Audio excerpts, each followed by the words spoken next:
Le tireur de Libération et de la Défense court toujours. Plusieurs personnes ont été interpellées depuis lundi, mais ces pistes n'ont rien donné. La police compte sur la diffusion d'une nouvelle photo de l'homme, nette et de face, pour aider à l'identifier. Elle a déjà reçu des centaines d'appels de témoins.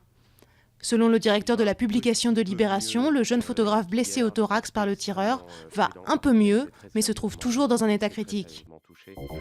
Le double attentat de Beyrouth revendiqué par un groupe djihadiste lié à Al-Qaïda. Les explosions se sont produites devant l'ambassade d'Iran et ont coûté la vie à au moins 23 personnes.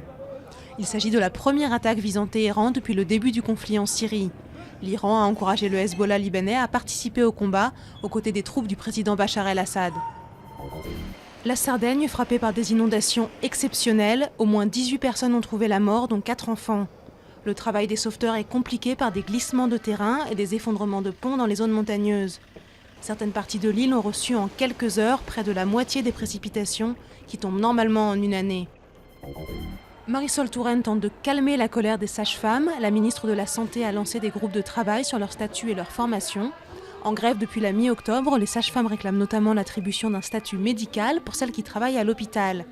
Les syndicats ont déploré que la ministre n'ait pas entendu leurs revendications en termes de salaire. Un enfant sur 6 se trouve dans une situation préoccupante d'exclusion sociale et 7% d'entre eux souffrent d'une exclusion extrême. C'est ce que montre le premier rapport de l'UNICEF sur les droits de l'enfant en France.